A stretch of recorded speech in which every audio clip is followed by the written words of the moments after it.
जय हिंद साथियों। तो चलिए आज हम आपको बताते हैं टिश्यू मीन्स ऊतक क्या होते हैं, टिश्यू ऑफ ह्यूमन बॉडी। तो आप जानते हैं टिश्यू क्या होते हैं, अ ग्रुप ऑफ सेल, यानी यह कोशिकाओं का समूह होता है। ग्रुप ऑफ सेल होते हैं, many similar type of cells join together to form tissue. क्या होते हैं, जब एक ही तरह के सेल कई संख्या में जुड़ जाते हैं तो टिश्यू का फॉर्मेशन यानी ऊतक का फॉर्मेशन हो जाता है। तो आइए हम देखते हैं टिश्यू कैसे किससे मिलके बनते हैं। तो टिश्यू जो होता है वो दो चीज़ों से मिलके बनते हैं, पहला सेल से, दूसरा मैट्रिक्स। मान लीजिए हम यहाँ आपको बताते हैं, ये समझ लीजिए क्या है, ये समझ लीजिए टिश्यू है। टिश्यू में क्या होता है, ग्रुप ऑफ सेल होते हैं। तो हम इसमें ग्रुप ऑफ सेल दिखा देते हैं।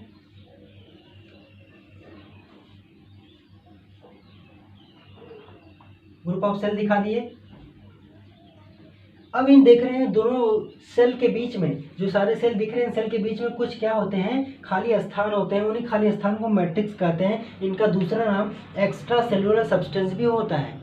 ये टिश्यू होते हैं। टिश्यू क्या होते हैं, ग्रुप ऑफ सेल होते हैं। इनको हम दो कंपोनेंट से मिलके बनते हैं। पहला हो गया सेल, ये सेल हो गए, और ये मैट्रिक्स हो गए। इन दोनों के बीच, सेल के बीच में जो खाली स्थान होते हैं उनको हम मैट्रिक्स कहते हैं।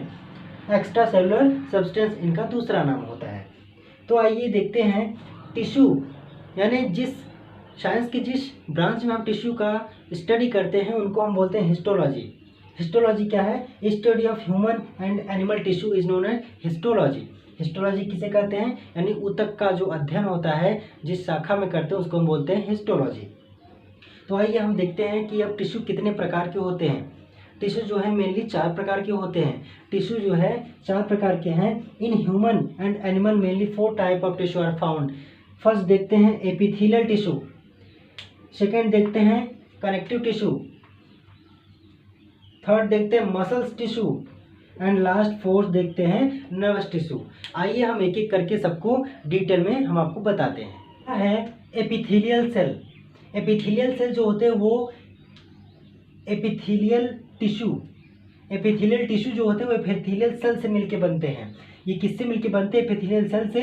और ये कहाँ पाए जाते हैं, ये पाए जाते हैं ऑर्गन ऑफ लाइनिंग, यानी किसी भी ऑर्गन की लाइनिंग में ये एपिथेलियल सेल पाए जाते हैं। इनका काम होता है प्रोटेक्शन, सिक्रीशन और एब्जॉर्प्शन का। ठीक, इसके बाद ये 2 प्रकार के होते हैं, 2 प्रकार के simple epithelial tissue and stratified epithelial tissue. ये जो सिंपल एपिथेलियल टिश्यू होते हैं ये single layer of epithelial cell से बनते हैं। Single layer of epithelial cell जब मिलते हैं तब जाके बनते हैं क्या, सिंपल एपिथेलियल सेल। इनका फंक्शन है सिक्रीशन और एब्जॉर्प्शन का।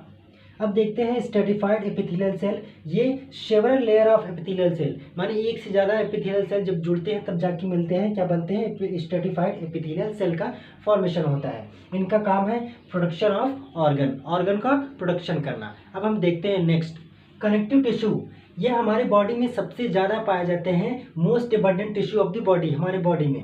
और इनका काम होता है बाइंडिंग और सपोर्ट ऑफ ऑर्गन, यानी सपोर्ट ऑफ ऑर्गन, यानी ऑर्गन को जोड़ना और उनको सपोर्ट करना। दूसरा इनका काम है प्रोटेक्शन, ऑर्गन को प्रोटेक्ट करना। इनका काम होता है ट्रांसपोर्टेशन ऑफ एसेंशियल सब्सटेंस, यानी जो भी हमारे बॉडी में एसेंशियल सब्सटेंस उनका क्या करना, ट्रांसपोर्ट करना, यहाँ से वहाँ, वहाँ से यहाँ परिवहन करना। और इनका काम होता है थर्मल इंसुलेशन, हमारी बॉडी टेम्परेचर को मेंटेन करना।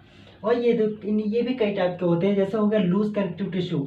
ये होते हैं loose connective tissue, dense connective tissue, adipose connective tissue, reticular connective tissue, cartilage connective tissue, bone connective tissue and blood connective tissue. अगर इसमें पूछा जाए कि इसमें लिक्विड कनेक्टिव टिश्यू कौन होते हैं तो इसमें कौन आएगा, ये होते हैं लिक्विड कनेक्टिव टिश्यू हमारा ब्लड कनेक्टिव टिश्यू। ब्लड क्या है, एक लिक्विड कनेक्टिव टिश्यू हमारे बॉडी में पाए जाते हैं। अब हम नेक्स्ट देखते हैं मसल्स टिश्यू। मसल्स टिश्यू किससे मिलके बनते हैं, मैस्कुलर टिश्यू से मिलके बनते हैं। और इनका काम होता है कॉन्स्ट्रक्शन रिलैक्सेशन का। जब हम अपनी इच्छा के अनुसार हम अपने मसल्स को कॉन्ट्रैक्ट और रिलैक्स करते हैं तब ये इनका काम होता है। और ये क्या करते हैं, help the body and body organ to movement, यानी बॉडी ऑर्गन को मूवमेंट में ये क्या करते हैं, हेल्प करते हैं। उसके बाद देखते हैं टाइप। इनके टाइप होते हैं 3 टाइप के। ये 3 टाइप के होते हैं। इनका पहला टाइप है skeletal muscle tissue.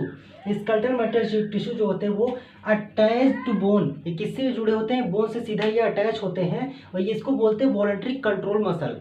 Voluntary control muscle बोलते हैं। ये हमारी इच्छा के अनुसार काम करते हैं। ये हमारी इच्छा के अनुसार काम करते हैं। मतलब जब हमारी इच्छा होगी हाथ को रिलैक्स करने की तो हम फैला लेंगे, हमारी इच्छा होगी हाथ को कॉन्ट्रैक्ट करने का हम हाथ सिकोड़ लेंगे। उसके बाद मीन्स क्या हुआ, means they help us to perform desired body movement. हम अपने हिसाब से बॉडी मूवमेंट को क्या करते हैं, कंट्रोल कर सकते हैं वॉलंटरी कंट्रोल मसल्स के द्वारा। उसके बाद सेकंड आता है smooth muscles tissue. Smooth muscle tissue में क्या होता है, found in the hollow organ. हमारे बॉडी के अंदर जो भी हॉलो ऑर्गन है, जैसे हमारा स्टमक है, स्टमक के अंदर कोई हॉलो है, मतलब स्टमक क्या है, खाली है, तो स्टमक के जो अंदर का मसल होता है वो स्मूथ क्या होते हैं, स्मूथ मसल टिश्यू से बनते हैं। इनका फंक्शन होता है move the substance forward organ. क्या करते हैं, जो भी सब्सटेंस है उनको फॉरवर्ड ऑर्गन में नेक्स्ट क्या करते हैं, ये क्या करते हैं, एक्सपेल करते हैं, भेजते हैं। उसके बाद कार्डियक मसल सबसे स्पेशलाइज्ड मसल टिश्यू होते हैं हमारे बॉडी में, जो केवल और केवल हार्ट में पाए जाते हैं, हार्ट के लाइनिंग में पाए जाते हैं। कौन, कार्डियक मसल्स टिश्यू। कहाँ पाए जाते हैं, ओनली हार्ट। इनका काम होता है कॉन्ट्रैक्शन और रिलैक्सेशन का। ये बाय कॉन्ट्रैक्शन रिलैक्सेशन क्या करते हैं, ये they pump blood pump out blood from the heart. क्या करते हैं, ब्लड को हार्ट से पंप आउट करते हैं, माने भेजने का काम करते हैं ये हार्ट के विषय में। ये होता है हमारा मस्कुलर टिश्यू। तो इसमें क्या था, एक जो हमारा ये स्केलेटल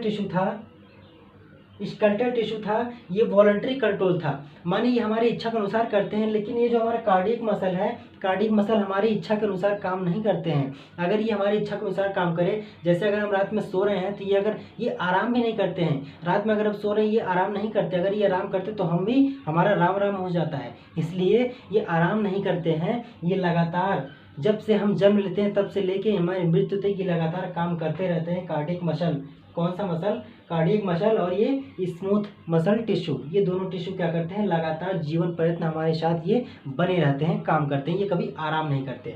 और हमारा जो ये स्केलेटल मसल टिश्यू होता है, ये आराम करते हैं। इनमें थकावट होती है, जब हम काम करते हैं ज़्यादा तो हमारे मसल में थकावट होती है। वो थकावट किसकी वजह से होती है, वो थकावट होती है लैक्टिक एसिड की वजह से। किसकी वजह से, लैक्टिक एसिड। हमारे मसल्स में लैक्टिक एसिड क्या होता है, डिपॉजिट होने लगते हैं, जिसकी वजह से हमारा मसल कॉन्ट्रैक्ट और रिलैक्स नहीं कर पाता और हमारा मसल थक जाता है। जिसमें क्या होता है, ये इसी को बोलते हैं वॉलंटरी कंट्रोल मसल, हमारी इच्छा के अनुसार ये काम करते हैं। अब हम नेक्स्ट देखते हैं नर्वस टिश्यू। नर्वस टिश्यू क्या होते हैं, ऐसे टिश्यू जो नर्वस सिस्टम को फॉर्म करते हैं उसको नर्वस टिश्यू बोलते हैं। ये नर्वस टिश्यू दो टाइप के होते हैं, excitable tissue and non excitable tissue. Excitable tissue में आता है न्यूरॉन माने नर्व सेल जो होते हैं वो एक्साइट होते हैं, एक्साइटेबल टिश्यू होते हैं, उसमें नर्व सेल आता है। उनका काम होता है ट्रांसमिशन ऑफ नर्व इम्पल्स, किसी भी नर्व इम्पल्स को ट्रांसमिट करना, आगे बढ़ाने का काम होता है। नेक्स्ट होगा नॉन एक्साइटेबल टिश्यू। इनका काम है, इनमें आता है न्यूरोग्लिया, इनमें आता है न्यूरोग्लिया, इसको हम ग्लियल सेल भी बोलते हैं। ग्लियल सेल, उनका काम होता है प्रोटेक्ट एंड सपोर्ट न्यूरॉन। क्या करते हैं, न्यूरॉन को प्रोटेक्ट करते हैं और क्या करते हैं, सपोर्ट करते हैं। और एक बात बता दें, इन ग्लियल सेल में सेल डिवीजन होने की वजह से, इन्हीं में सेंट्रोसोम पाए जाते हैं, जिसकी वजह से सेल डिवीजन होता है और हमारा ब्रेन कैंसर इन्हीं ग्लियल सेल की वजह से हमारा ब्रेन कैंसर होता है। तो आज का टॉपिक यहीं क्लियर हुआ, टिश्यू हमने आज के टॉपिक में पढ़ा। ठीक, धन्यवाद।